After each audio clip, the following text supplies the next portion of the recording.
Welcome one and all to the Cinegeeks podcast where movies, TV, and all things geek collide. I'm Roy, still joined by my lovely co-host Angela. Hello! Hey Angela.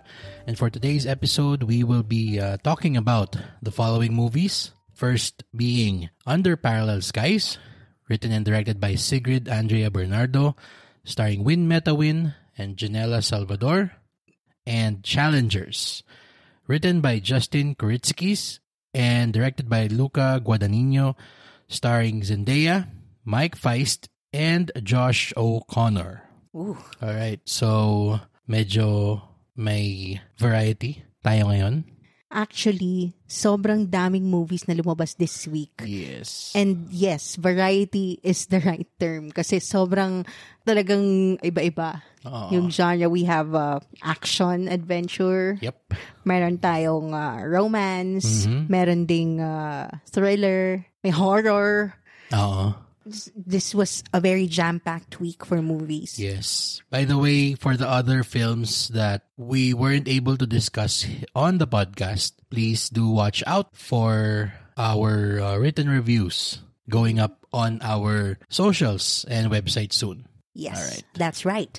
But before we continue, we'd like to remind everyone who hasn't done so to follow our pod wherever you listen to podcasts like Spotify, Apple Podcasts, Google Podcasts, and YouTube.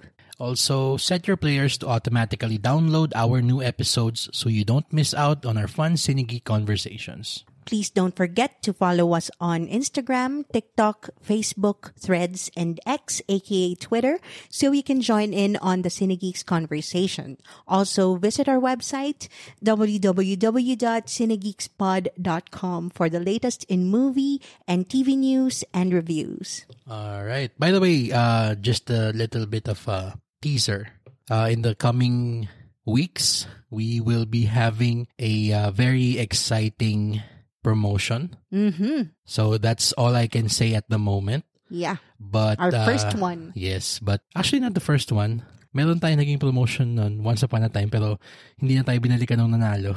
Hindi tayo kinontak. Oh yeah, yung poster sayang. Oo nga. ng Mission Impossible. Official poster pa naman diba? yun. Sayang. Pero ito, I'm pretty sure you all will definitely want to keep your ears peeled for this one because it's going to be a monkey good time. Ooh. Yun na lang ang masasabi natin dyan. Yeah. Okay. All right. With all of that out of the way, let's go ahead and talk about our first movie for this episode, Under Parallel Skies.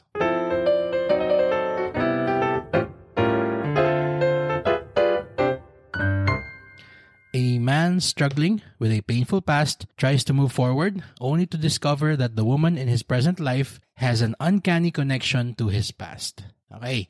By the way, we would like to first thank our good friend Mark, aka Maganda Ba Movie, and Sir Ralph Cruz of SM Cinema for inviting us to watch Under Parallel Skies during its red carpet premiere last April 16, 2024. So this is an episode that will come out on April 19, Friday. So we saw this about 3 days ago.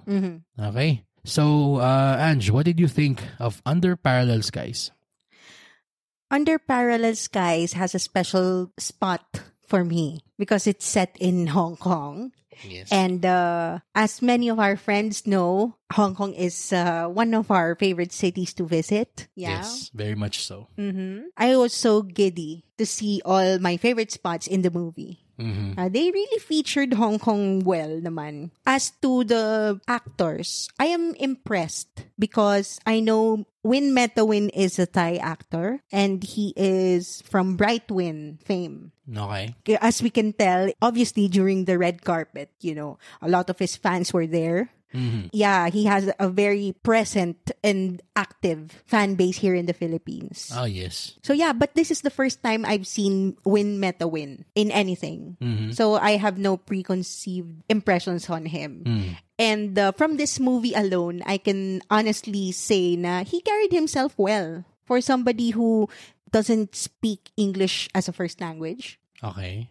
Yeah, although some of his delivery were a little bit, you know, not that smooth, and it's like he's trying to recall memorized lines. Yes. But I can give him a pass for that because it's not his first language, diba? As for Janela Salvador, I know naman that she comes from pedigree. Okay. Her mom is Janine Desiderio. Sorry, I didn't know that. Yeah, Today a theater actress. Today I learned, okay. And her dad is Juan Miguel Salvador, the rock star. Oh, okay. Today I learned. Yes. Okay. And from the Salvador clan, Philip Salvador. So, it's expected of her. From what we've seen her previously sa Malyari, I like her performance here better. Oh, yes. There is no comparison for me personally. This is a much better performance from her. Not really because of, with Malyari, the deficiencies of the film isn't with the actors. Yes. Because if anything, that was the only thing we could give positive feedback about or on that specific movie. But even if you have Shakespearean actors and you give them a crappy script, like case in point, the Emoji Movie, you cast Patrick Stewart as the poop emoji. He's not going to elevate the film just because you cast Patrick Stewart. Sir Patrick Stewart. Exactly. So it's a pleasure to see her be put in a role that she's comfortable. It's right up her wheelhouse. Yeah. I'm not really that familiar with the rest of her filmography. Aside from Malyari. But from what I understand, she's a veteran of the romantic comedy genre. She started young. Yeah. Sorry, again, I don't know. She's a child actress. Okay. Well, so... And I'm so happy to see her in a role that asks more of her. Yeah, that's right. It's refreshing to see a Filipino film. By the way, this is not just a Filipino film. It's a co-production. If I'm not mistaken, it's a Filipino and Thai co-production. Yes. In partnership with the Hong Kong Tourism Board. Shot in Hong Kong, yes.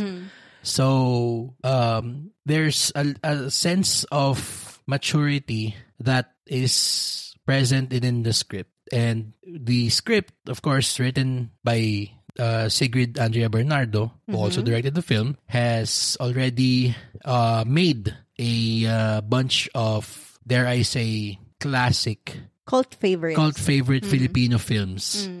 Like Kita Kita.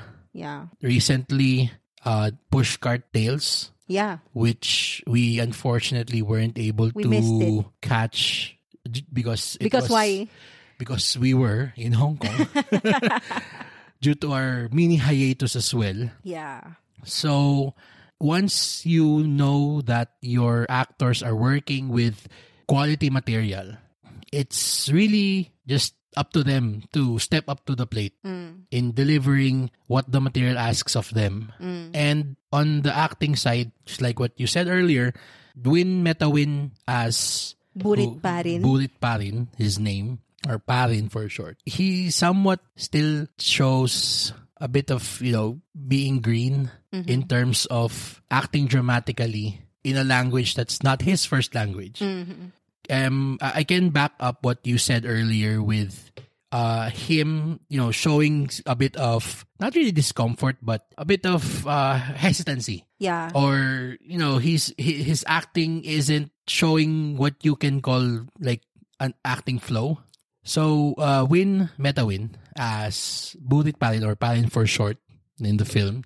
By the way, the film devotes a lengthy amount of time making fun of his name. Yeah, that was a quite a repeated joke. Sure, why not? But a Filipino joke. It's a very Filipino joke, laughing about someone's name. But we'll get to where the movie could have improved on later on. But talking about his acting as Parin, Win Metawin, I can see that he's really trying his best to, match Janela's energy and match her dramatic, I wouldn't say intensity, but the dramatic presence. Yes, thank you. That she is giving from the material. Because anytime that, Sigrid has a film or writes and directs a film, it's already expected to, be this quippy, sometimes funny, sometimes emotional dramedy of sorts. Peppered with a lot of one-liners. Exactly. And here, Janela seems to be the one taking the lead in setting the pace of the acting of everyone involved. I agree with what you said because, as the one who is tasked to really carry the movie because it's, predominantly in Filipino and we follow her point of view mainly, she's the one tasked to carry the weight, so to speak. Mm-hmm. And he just needed to match Janela's effort. But this is not to say that he isn't, bringing his own dramatic energy to the film. Because there are parts towards the middle end of the film that are mainly dialogue-free, but only features him in the majority of the screen time towards the end, where he capably acts his heart out. Yeah. When he's asked to really bring in the heavy emotions. That's where he shined, in my opinion. Yeah, the dialogue-free parts of his acting. I think that's where he was able to really express himself better because it's not, it's not being spoken in a language that's foreign to him. Yes. So his emotive scenes, I think that's what you're referring to. Those are the scenes that Win Metawin really shined. Yes. And hold his ground. And that's where he matched Janela's acting. That's right. For me. And this movie actually banks on the chemistry of the two stars. Yes. And without that, I think, the story was a little bit tropey. Basic. Yeah. Your basic Filipino dramatic film. I mean, if you've seen one, you've seen them all. You know where the movie is going. You know the narrative tricks that the movie will employ as the movie gets closer to its ending. So you can kind of see where it's going because, of course, the film is not shy about dropping hints about where it's going. But along the way, you're right. You mentioned that it's not going to work if their chemistry isn't up to par, and thankfully their chemistry is actually the biggest strength of the film. Yes. Because when we saw this movie during its red carpet premiere, of course, part of the audience members were members of his fan club and her fans club. Mm-hmm. So anytime that you can get to them and get their roaring approval is automatically a win for these kinds of movies. Yeah. I was we were talking about this movie-going experience. I mean, immediately after, with after the screening. With our movie friends. Yeah, shout out to Goldwyn Reviews. Yes, CJ says blog.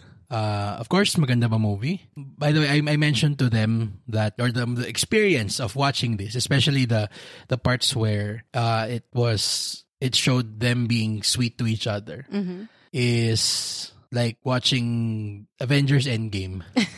With how enthusiastic the crowd was. Yeah. How they were so into it. It kind of makes me feel happy for them. Yes, and exactly. Energy was so magnetic. I only can compare this to two other times that we saw a movie like this as well, twice before. I think I know what you're gonna say. Yes, and the first one would be Rookie. Yeah. When we watched it during Cinemalaya last year. Of course, that movie had its core audience alongside us when we watched it.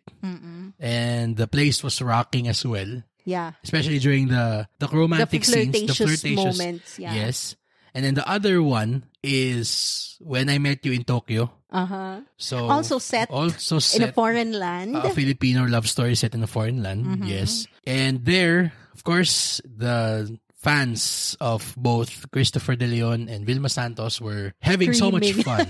We were in cloud nine, watching the two of them become so sweet with each other. Yeah. And you get a bit carried away. Yeah. Actually, when we were watching this, you turned to me and asked me if I was also, the Filipino term is kinikilig. Yeah.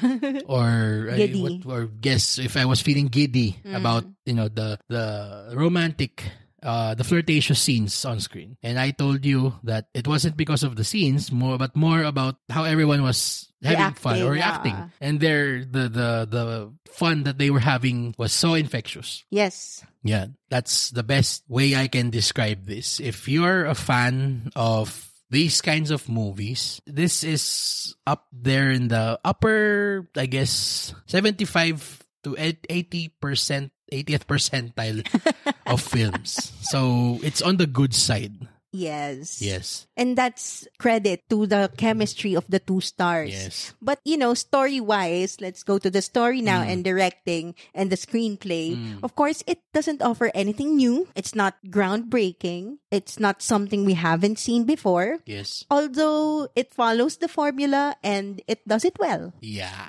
And, it was a nice time in the movies, but it's not really something that stood out for us. Yeah, because, and we'll contrast this with the other movie we're going to be talking about today. It's, I wouldn't say disappointing, but it feels kind of like the Filipino film industry is a bit spinning its wheels right now. They're just doing safe bets over and over again. Yes, I agree. I mean, sure, we'll have to recognize the fact that, yes, of course, this is a business and it's meant to make money, but it's sad to see that such artistry and pedigree is now being relegated to churning out these safe films. You know what? I can actually, I'm going to be a devil's advocate.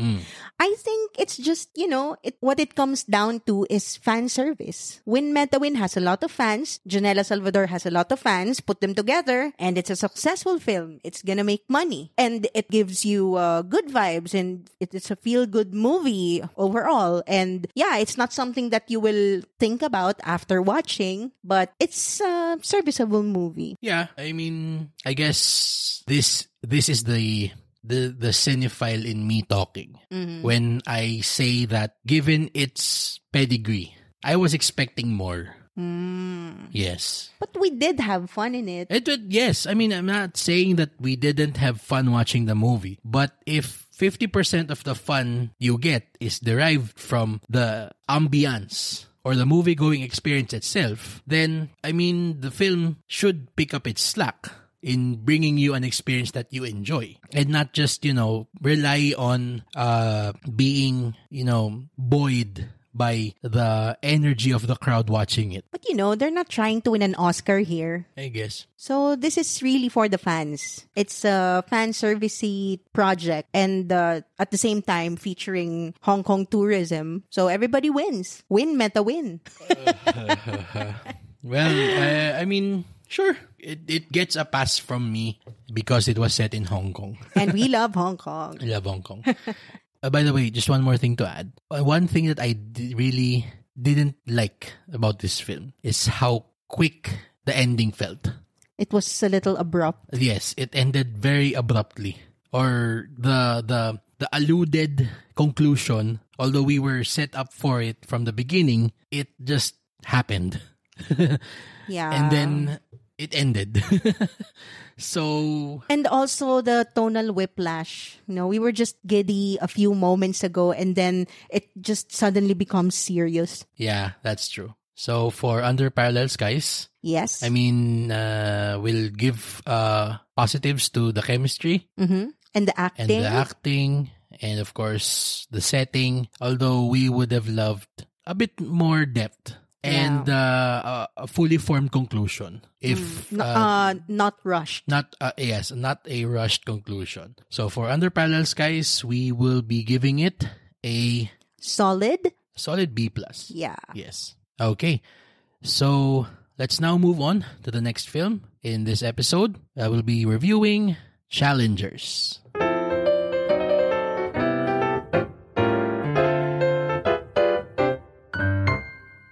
Tashi, a former tennis prodigy turned coach, is married to a champion on a losing streak. Her strategy for her husband's redemption takes a surprising turn when he must face off against his former best friend and Tashi's former boyfriend.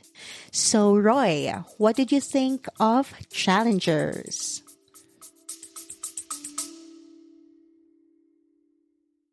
Are you a baseball fan? Do you watch movies, TV, or are you curious about the lives of professional baseball players or people in the entertainment industry? Then Peanuts, Popcorn, and Cracker Jacks is the podcast for you. Hosted by Jeff Santo, a writer-director and son of a Hall of Fame Chicago Cubs baseball player, this podcast comes out every other Thursday with extraordinary guest interviews and surprise Cracker Jack guests. It's fun, it's emotional, it's Peanuts, Popcorn, and Cracker Jacks.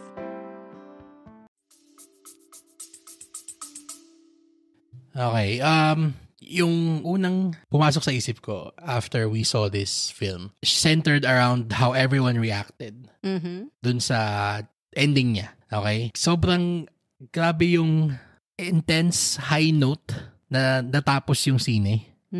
Na parang yung last time na nagkaroon ako na naka-experience ako ng ganong klaseng talagang rapturous applause after a movie was yung The Dark Knight Rises. Kasi yung crescendo ganun yung sorry and this is not, I hope I'm not spoiling it, na yung parang experience ending agad.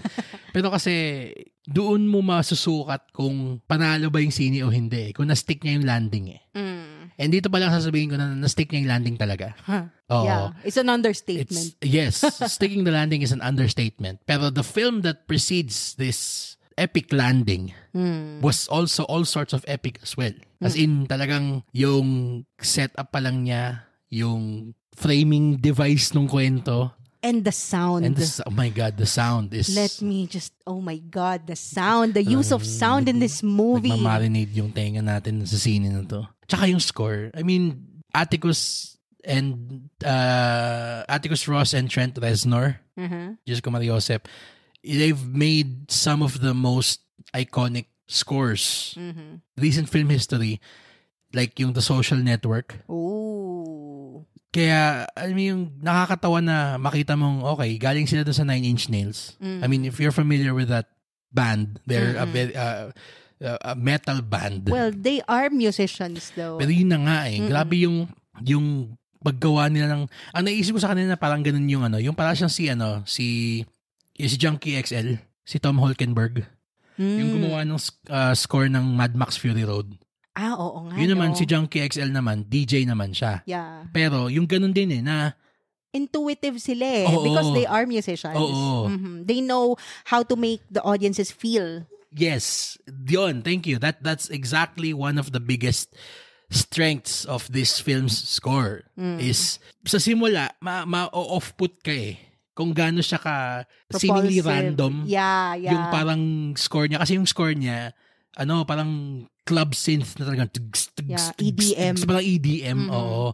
Pero the more na tumatagal yung scene, the more na naiintindihan mo na siya yung nagpropel ng intensity, ng emotion with every scene that passes. And yung build-up din. You can actually feel the build-up with the music. Kahit yung music, di ba? There's parang progression of intensity. True. Kasi para siyang pagkakagamit niya nung music niya sa simula, syempre i-build up niya yung energy. Tapos pagdating sa gitna, medyo nag-reach tayo ng konting level, medyo may magpa-plateau tayo, emotionally speaking. Pero hindi siya yung bumababa yung energy. Yes. Pero yun tama kayo, pagdating dun sa may patapos na, parang nagfo-full blast na yung energy ng music And talagang, sorry, kung ito yung una nating masasabi, kasi napaka yung impeccable nung sound design and nung scoring niya. Pero of course, we have to recognize then how great the acting is. Oh, yes. We were talking after the screening with one of our movie buddies, Ray Knight. Night of Fun. You can follow him on TikTok and on Instagram. So he said kanina na he feels like Zendaya deserves a nomination for this. And definitely agree. Wholeheartedly agree. Actually, if anything feeling ko, siya yung magiging Margot Robbie next year. Pwede. Siya yung nominated for acting. And for producer. And for producing. Sa Best Picture, no? Kasi niya to produced by meron siya nung Vanity Credit Oo nga, no? Kasi ito, sino ang produce dito? Of course, Guadagnino. Tapos, si Amy Pascal. And then there's a few others. And then there's her. Na siya yung talagang produced by. Oo nga So talagang pinroject niya talaga to. Yeah. And this is just right after Dune. The Dune success. Yun pa. She's having a streak. Yes, very much so. We can safely consider her or categorically declare her as a modern movie star. Yeah. I mean, nakakatawa kasi just a few years ago, nagkaroon ng discourse na the concept of the movie star is dead. Yeah, but they're reviving it. Exactly. Right? And that notion was egged on by the fact that people aren't watching movie star movies anymore. They're going out to see IP or intellectual property based movies. Yeah, yun yung sequel. Yun, puro MCU, ganun. I mean, this is not to disparage the MCU or what, kasi we love it. And yeah, we're great fans of it. Yes. Pero dahil doon sa yung pagiging recognizable ng characters instead of the actors, yun na nga, medyo nawala yung kinang nung concept nung pag may movie star tapos the movie is gonna earn a lot of money based on the name alone.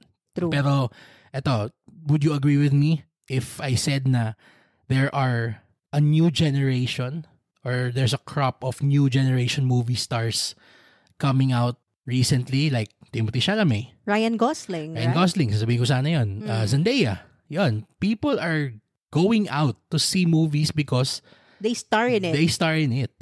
Yun. I mean, we're so excited to see The Fall Guy coming out May 1st here in the Philippines. And of course, Timothée Chalamet just obliterated the box office with Wonka and Dune Part 2. Diba? Ako, I'm hoping talaga na her star power, I mean Zendaya, really, really carries this movie here in the Philippines. Yes. Yon. I think her fan base here in the Philippines is active naman because of Euphoria. She speaks to the Gen Z demographic. So I think, they'll watch this film because Zendaya is in it. Pero, sorry masabi ko lang yun dun sa concept na yun. Natatawa ako kasi, of course, from what I understand, because I know you're the one who watches Euphoria. Yeah, I watched it. Amongst the two, between the two of us. Pero alam ko yun dun sa Euphoria kasi, yung kwento nun is more, parang tama nga, Gen Z. Yes. Yun.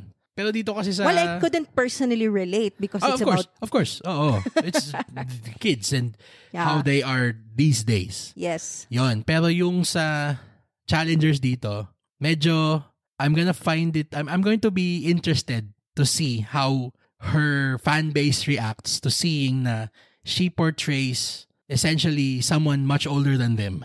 Kasi this movie jumps from timeline to timeline. Yun din yung isa pang nakakakiliti ng brain eh. Sobra. The time jumps. Oo. And the non-linear storytelling. Yan. I absolutely love that. Yes. It wasn't lazy. Diba? It challenges you. It does. Quote unquote. It does. It really does. And it's very heartening to see na may gumagawa pa rin ng ganitong kind of movie that doesn't just sound good. Doesn't just look good, but still also makes you think.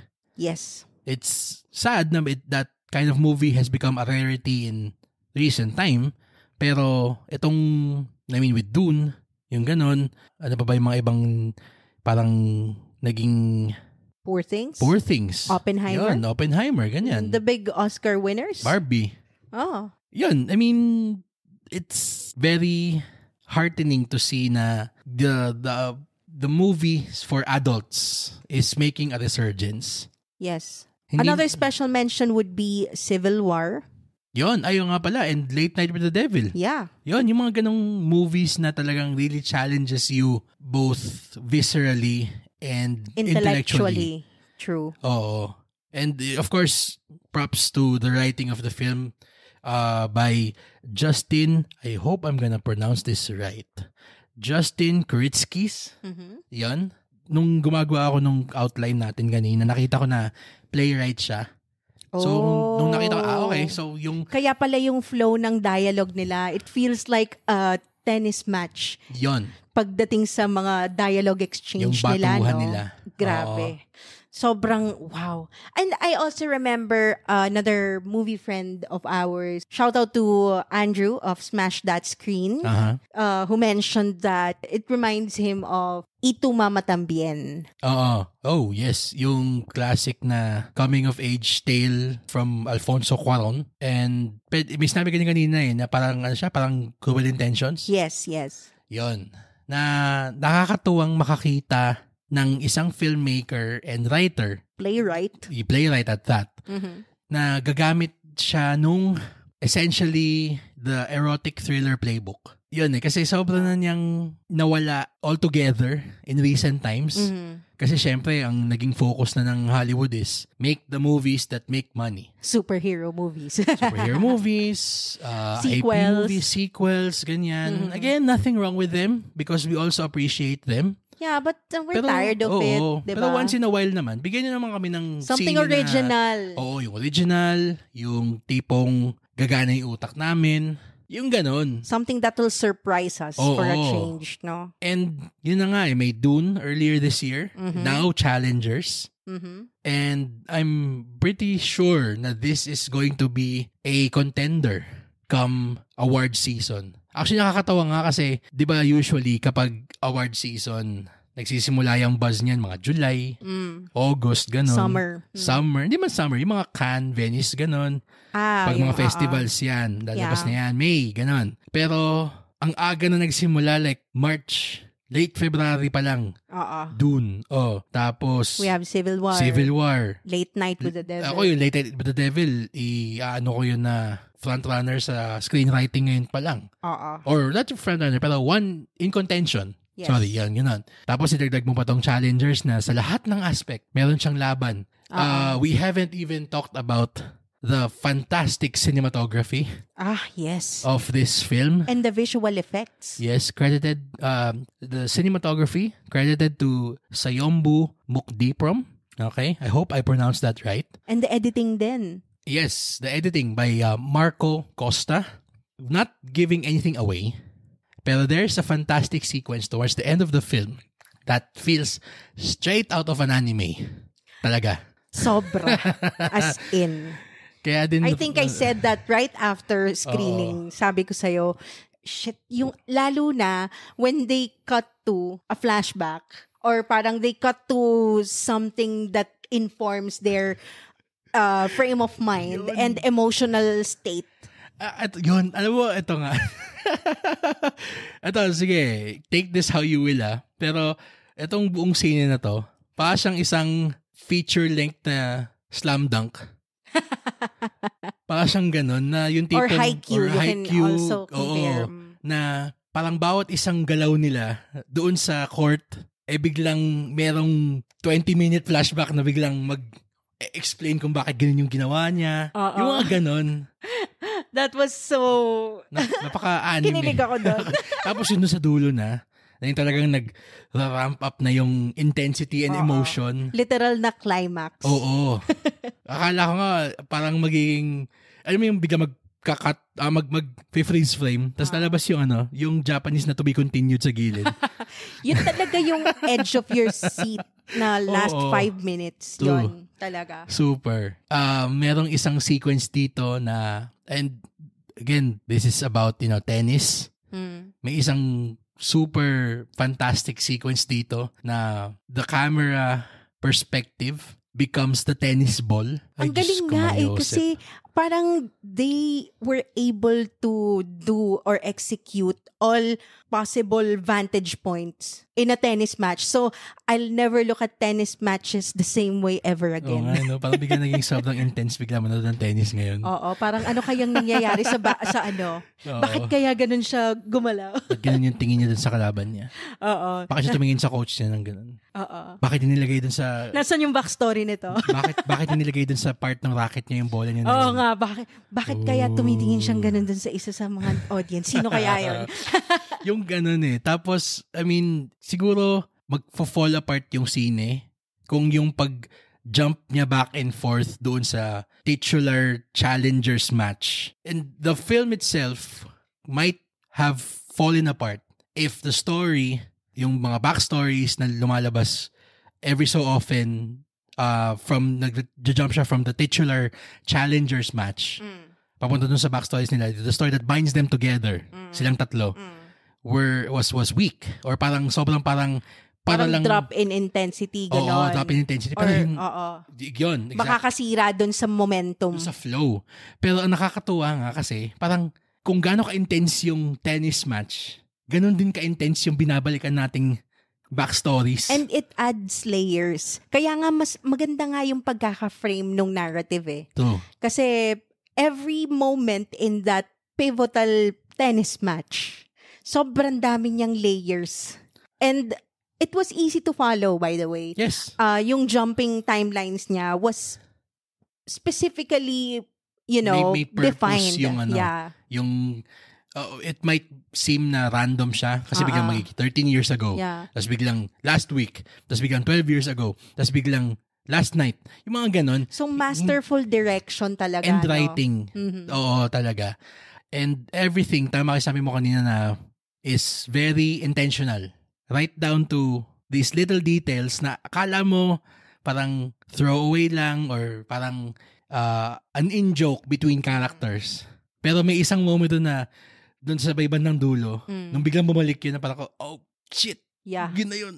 I love how the director really, it rewards your attention. Yeah. Talaga. Sobrang lahat ng nangyayari dun sa pelikula was deliberate and with intention. Oo. And it rewards you for paying attention to it. Yun. And we're gonna circle back to the lost art of movies for adults. Yun talaga yung babalikan natin eh. Kasi, eto, I can't consider Dune as a movie for adults. Isn't it a YA book? Essentially, it is. Pero, syempre, over the years, tumanda na yung mga fans nun. So, parang, na siya, naging universal yung kwento niya. Okay. Pero, yung mas adult films like, yun nga, Civil War, Late Night with the Devil, yung mga ganito, Challengers, nakakataba ng puso makita na nag-make siya ng comeback dito sa film landscape natin. Yeah. And much less na nadadala tong mga sine na to dito sa atin sa Pilipinas. Yeah. Yan. By the way, this film is showing exclusively in Ayala Mall Cinemas. Yes, thank you so much, Ayala Cinemas, for inviting us on the special advanced screening. Forgive us if medyo scattershot yung aming opinion about Challengers kasi one, we don't want to spoil this fantastic Oscar caliber film that now we're calling it. It's a movie experience. It really is. Watch it with the biggest screen that you can find that Ayala has sound. The best sound and with the biggest crowd that you can pag basta punuan. Watch this opening weekend please kasi talagang this is a crowd experience. Yes. Talaga, hindi siya yung tipong papanoorin tapos lahat parang, pag sinabing film for adults, yung contemplative lahat tapos talagang nakikinig. Hindi eh. It's not that kind of film. It's not eh. It will, parang sobrang, hindi mo makokontrol yung sarili mo. You have to cheer and you have to, just sobrang edge of your seat talaga. Para ka talaga nanonood ng tennis match. Watching a tennis match. Exactly. Yan. Nauutal na ako sa sobrang ganda. Naghahalo yung yung parang, spoil ba tayo? Or, see, I'm walking on eggshells saying something. It's not because then, sinabi na tayo na no spoilers, Yeah. Hindi. We really want you all to experience this fresh. If possible, siguro panoorin nyo lang yung teaser trailer lang. Huwag nyo panoorin yung official trailers na. Yeah. And then just go into it blind. This is the same way we did. Oo. Best way to watch it. Talagang one of the best films of 2024. Sobrang niyang thrilling. Grabe yung high natin pagkatapos. It's a very thrilling, intense, very sexy film. Talaga. And it's funny na we can get to use that adjective again in describing a film. Kasi parang pag sinabi mo dati, ganyan, mga certain certain kinds of films na... Our friend CJ Says Vlog knows. Yes, yung mga favorite nila, CJ and ni Goldwyn. Pero pwede mo naman din kasi masabi na kapag a movie is sexy in the sense na... In a non-sexualized way. May ganun eh. Diba? Na parang... the movie can be sexy but not sexualized. sobrang niyang erotically charged. Yun Yung best way to describe this. It's the most thrilling erotic thriller ever. There's a rarity of that. Oo. There's not much films anymore tackling or under that genre, no? Napaka-underutilized ng genre na yan. Diba? And to tell a compelling story. Yun pa. Yun. Not just yung to titillate. Yun yung clincher dun eh. Oo eh. Kasi parang pwedeng, so many outfits are making movies about sex these days. Yeah. And it's just basically porn. It's just, oo. Pero yung tasteful, erotic, and it serves the story, that's rare. And it not just serves the story, but parang adds a layer of parang intrigue and very, very thick tension dahil doon. Tama nga yung sinabi mo kanina, parang cruel intention siya eh. Ganun siya ka, parang, shit, paano matatapos to? Ganun. Yeah. And kung yung paano matatapos to is one of the best things about this film. Yeah. Talaga. Obviously, kita nyo naman yung kilig namin. I mean, rinig nyo naman. Grabe kanina. I mean, usually when we're watching siguro these high caliber films, the usual crowd that we are with would give a polite smattering of applause after the film. As is customary naman. Yes. Pero grabe yung ending. Pagkatapos ng kanya talagang cheers talaga. Everybody was leaning in. Tapos talagang, alam mo yun? Nakita ko yun. Napansin ko yun. Sobrang lahat nakakapit. And talagang they're holding their breath and waiting what's gonna happen. Alam mo yun? Intense. One of the most unique movie experiences we had. Grabe. Talaga. And this is becoming a very promising year in movies, no? Ang daming magaganda. April pa lang, ha? Diyos ko Maria Joseph, just this week alone, ang dami nating mga screenings na inattendan. Yeah. We saw Abigail last April 15. That was also an awesome movie. Awesome movie. By the way, full review, written review will be up on our website soon. Same with YOLO. Yun. Yes. Another fantastic film. Yes. We're also going to have a written review up soon. And meron aforementioned Civil War, Lated with the Devil, even The First Omen. I mean, yes. It's been a great month for movies so far. And then next month, meron tayong Fall Guy. And then Furiosa. I mean, not to get ahead of ourselves, pero medyo nakaka-excite tong upcoming slate of movies. Talaga. Yeah. And don't forget, Kingdom of the Planet of the Apes. So, call back. Naalala niyo sabi kanina na meron tayong magiging upcoming promotion about monkey business. Yun na yun. Something related to Kingdom of the Planet of the Apes. Yeah. So, stay tuned. Stay tuned for that. Yeah. Yeah. So, okay. Anything else to add? Final thoughts for challengers? I think it's a no-brainer. Final thoughts pa ba tayo? Sabi na natin. Sabihin mo na yung rating natin. Ay, my God. This is mga pinaka-madaling A+ of the year. Yeah. Super duper. Talaga. Gabi nakailang A+ na tayo ngayon. April pa lang. Oo nga eh. Baka akala nila pinamimigay lang natin yung A+, Grabe. no? Di naman. Grabe, no? Of course, there's Dune. Then there's Civil War, Lated with the Devil, and then this. Another A+ fantastic film. Talaga. Go see it when it releases on cinemas, in Ayala Mall Cinemas exclusively on April 24. Yes, again, a hearty recommendation from the Cine Geeks. Yeah. Okay. So that's it for Under Parallel Skies and Challengers. If you've seen any one or both of the movies, please share with us what you thought about it. Comment it on our social media accounts or down below on our Spotify episode page. And don't forget to set your players to automatically download our new episodes so you don't miss out on our fun Cine Geek conversations. And while you're at it, please give us a 5-star rating on Spotify and Apple Podcasts if you had fun or if you learned something new during this episode. All right. For my co-host Troy, this has been Angela.